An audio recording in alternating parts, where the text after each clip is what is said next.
And welcome back. It's the ESO, Ebonheart Pact, Episode 11. Alright, so the 5 tenants. So these is apparently Dark Brotherhood stuff. The son of the Night Mother, to do so is to invoke the wrath of Sithis. Don't know who that is. Never betray the Dark Brotherhood or its secrets. To do so is to invoke the wrath of Sithis. Never disobey or refuse to carry out an order from a Dark Brotherhood superior. To do so is to invoke the wrath of Sithis. Never steal the possessions of a Dark Brother or Dark Sister. To do so is to invoke the wrath of Sithis. Never kill a Dark Brother or Dark Sister. To do this is to invoke the wrath of Sithis. Oh dear. Well, there are basics.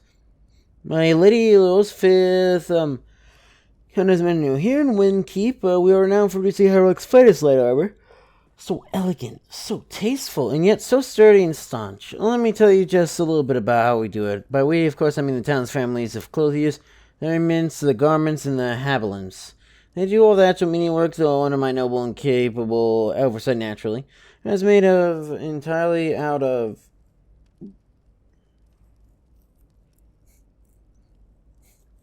is made entirely of cloth, except for certain structural reinforcements, crafted from bone, horn, or cartilage. Though the outer layer of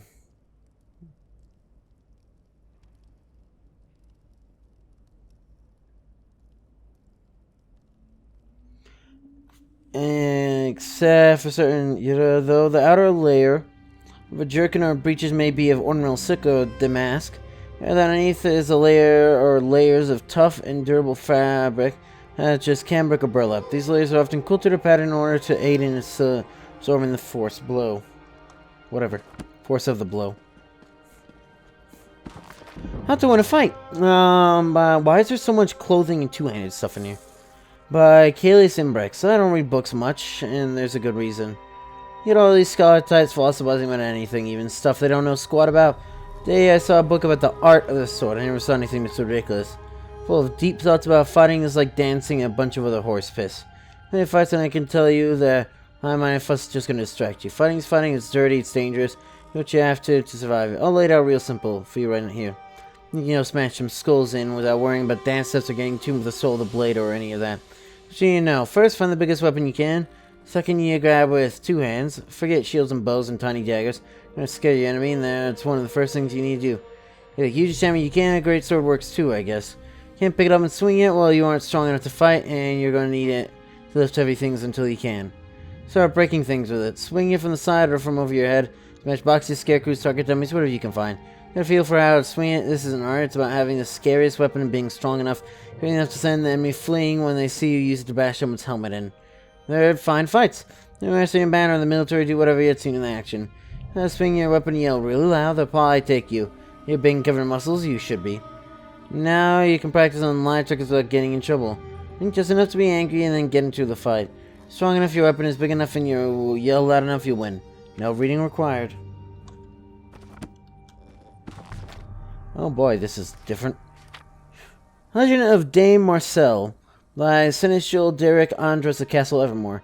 Astral produced many notable personages, centuries, mages and warriors, scholars and martial lords, all dedicated to making the noble house strong and powerful. Of all Doro's many sons, as none shines as bright as Dame Marcel, Stenric the Knight of Shornhelm.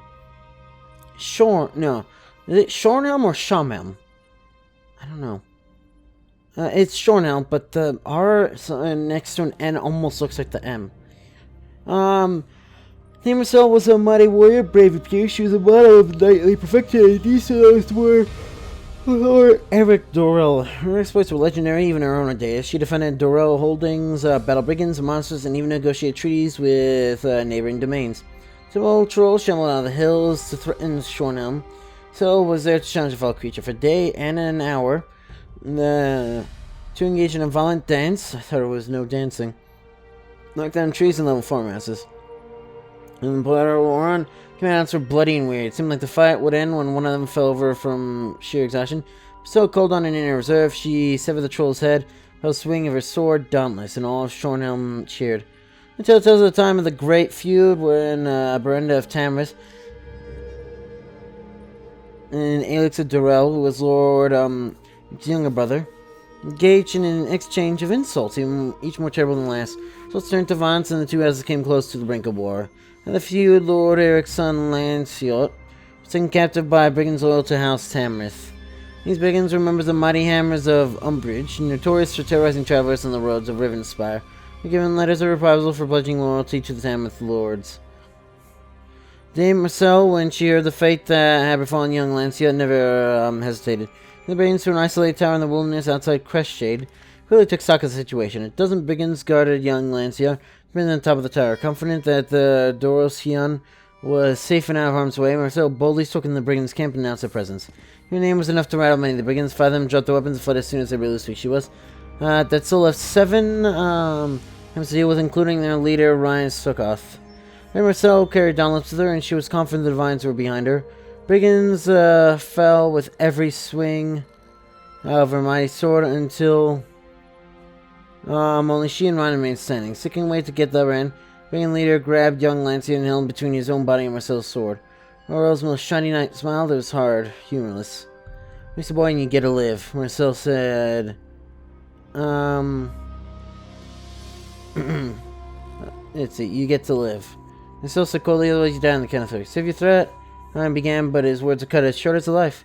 3, Marcel called out. Dauntless flash. Ryan's eyes went wide. The brigand leader is dead before his body hit the ground. Next time you feel the need to travel, young Lancelot, Marcel said, a measure of warmth returning to a smile. We know, and I shall gladly accompany you. These were only 2 of the tales that helped create the legend of Dame Marcel. Oh no. I see more bookcases in the background. And here... Ooh, heavy armor. Here's the thing. We probably just learned that, right? Yeah. Here's the thing about this. Is that none of these books are going to be copies. At all. We never knew where it came from. He showed up during assault on the Rotwood Butchers, a nasty group that had taken a Tarzan travelers a couple of days out of Evermore. The hideout were caught off guard when more were inside than we expected. Certain entrance we didn't see. Had us pinned trapped in the filthy caves they claimed were... They claimed. When out of nowhere came clanking down the hall, covered head to toe in shining plate and cleaving bandits in half with every swing. Tide turned, one after another, Rotwood scoundrels fell to his blade until none were left. When asked his name, he didn't respond. Confused, trying to intrude him and tell him about accompanying the work we've been taking on to clear out bandits and all over northern Bangkor. Nothing. A little disturbed, we left the cave and headed back to camp. Thought I told him he wasn't welcome if he was going to keep up the silent treatment and hide his face from us, but it didn't help. Everyone was edgy, on edge, uneasy. See any signs of aggression, and I don't think anyone wanted to raise a sort of challenge him after the carnage with the Rotwoods earlier. It just went on like that. Talked at all. He took his food alone, off away from the camp. He seemed to sleep. He just propped himself against a tree or a rock at night, once taking out pieces of armor. None of us had seen the like of it before, all smooth, rounded pieces with strange feather engravings. Beautiful swirls with dark swirls covering him entirely. Comfortable first, and who wouldn't be? We never heard anyone aside from the bandits he rooted, and by standard did he ever hurt them. Just peasants, probably because he saved their skins over and over. It was a blow that ended Swampert the fitted, filthy hag who had been abducting innocents. He cast some moral magic that slowed us all down, all but him. He's the one who saved Riles the Lees from being tossed over the cliff by the boar Bloodgut, who had assailed several farmers and livestock. He even saved my own life more than once. He's tireless, fearless, and it seemed dedicated to her goals. I wonder to this day if he had a name, if he was even a he. Guess we'll never know. 6 months he chopped along on our contracts, and for the 6 months we prospered more than ever. We had new blood to a roster. When winter came on, we did more for our usual time off. It's so getting good work in the cold months, and one morning he was gone. No signs, no tracks, nothing. Spirit, no one I've ever spoken to has heard of him. And like that, and I got a lot of funny looks when I tell the tale. No matter. Here's I hope he's doing well and carrying on the good work. Oh boy. Azerod's race. There at the end of the hall, is that a sapphire? Oh, I finally got medium armor, even though I'm level 6. Is that a sapphire? Asked Lotus, her eyes shining. I see one so big. How much do you think we can sell for? Sell it? Huh. That's not a sapphire, and second, we're not selling it. Fellow remarked, it belongs with me and my experience. You can't even imagine what I can do with that thing in a little time.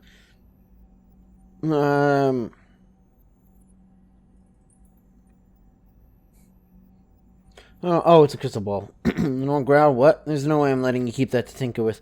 Look at it, it's big as my head. We'll live like kings. And there is more in revelation of a witness than you can imagine, means for brains. As the Red observed this view, leaning against the cool stone of the ancient walls, his companion's argument intensified.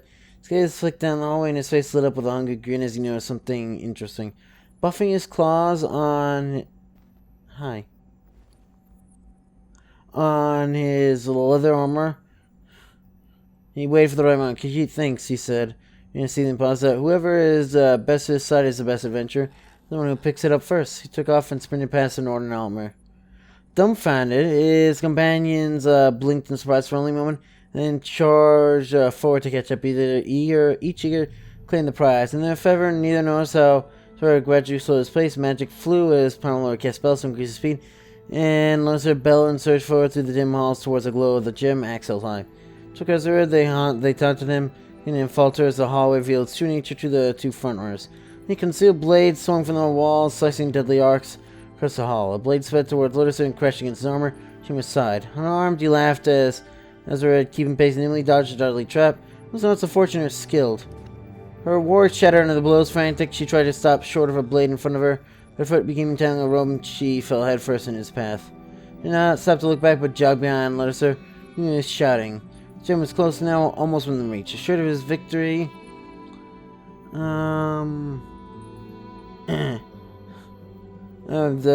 the problem. I tend to just glance at the end. Anyways, so continue shouting. Norman's gem was close now, almost within reach. Victory turned to lose a final assault when the stones beneath his feet crumbled, tumbled downward, changing and flailing in his steel armor. Pulled him into a deep pool. Muffled screams sounded from the water as whatever lurked inside stirred. And a quick leap, the triumphant Khajiit fell before the gem, illuminated by its light. Snatching up, turned to look back down the trapped hallway. Seems Zyphreium is the best adventure today, dear friends. Unaware of the blade device unfolding from the pedestal behind him. Good. Oh. Okay.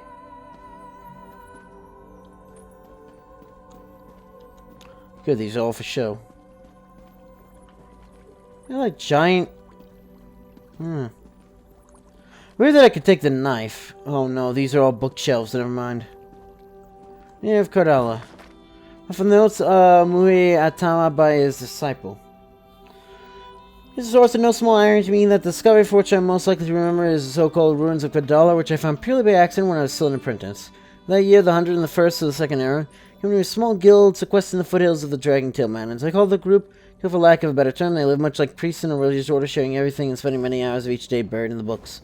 The priests would seem to suggest that they were in some way reverent, which they were not. Late into the most nights, they'd stay awake, drinking, telling body tales. Most members of the order joined in. Yeah, guild, not quite an accurate term either. It's its uniformity.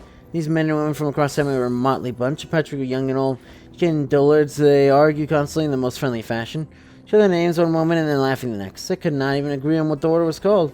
One of the members insisted on the elaborate and archaic, esteemed order of the observers of the celestial motions' importance, while younger members preferred the simple and evocative name Stargazers. Singular concerning the group, they shared a complete devotion to the study of the stars, their emotions, and that was the reason I had come along their nimber here in my apprenticeship. A fascination with the heavens, and I hoped to benefit as much as I could from the breadth of their knowledge, in order to further increasing the relationship of the stars to the properties of magic. Here, I must confess that my time spent with the Stargazers did much to open my young eyes. First few months, I sank into deep depression, realizing that my interest in the relationship, translations to magic, had already been thoroughly explored in a manner that seemed to be utterly complete. Writers such as myself could spend a lifetime reading what had already been written, and in the end have not a single word of my own contribute. I'm going to spend more time in my studying among the Stargazers. There were many questions yet to be answered about the stars themselves.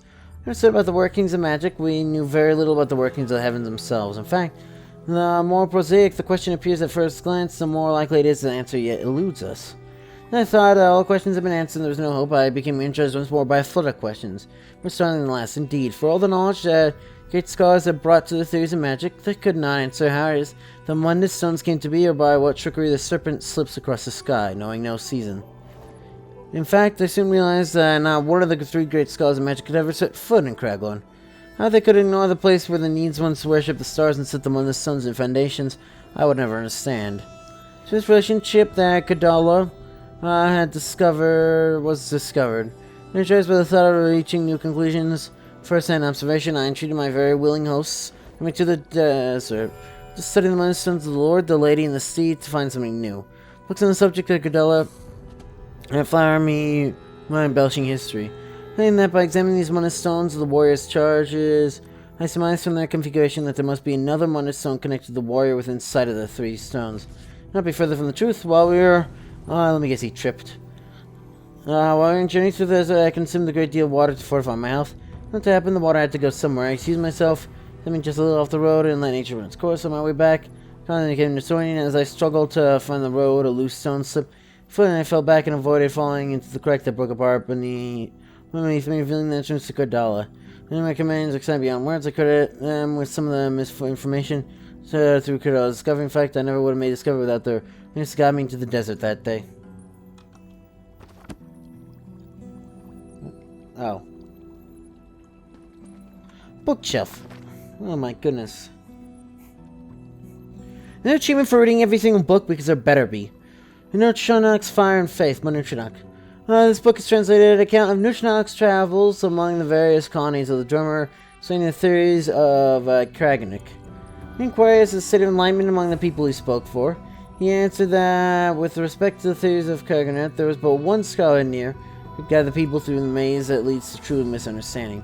Told me, however, that in Kerak, the precepts of Kragenik were taught.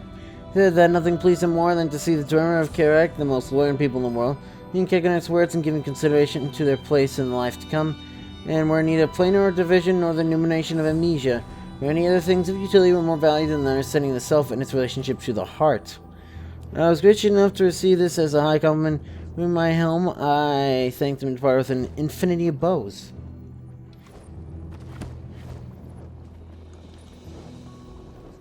The Mages Guild isn't very popular here in Cragline. The last time we were here, our representative was tied to the back of a horse and run out of Ellen here. And that was merciful compared to what happened to the others. Goodbye.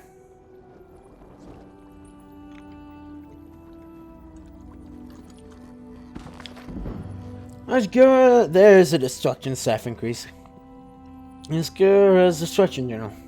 Oh, it's sunlight. Well, the students are always casting fireballs, and I can't even manage a damaged spark. They're right, orcs aren't made for magic.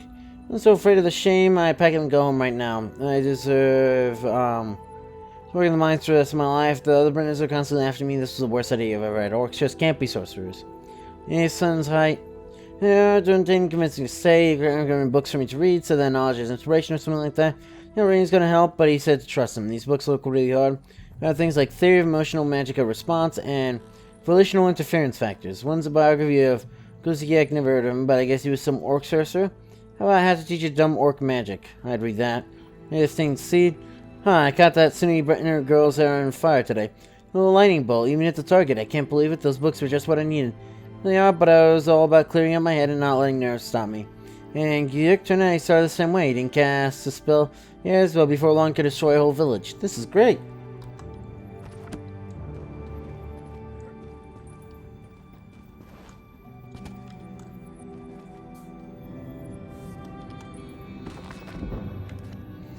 Undeniable truths of attire. Unknown and impeccable.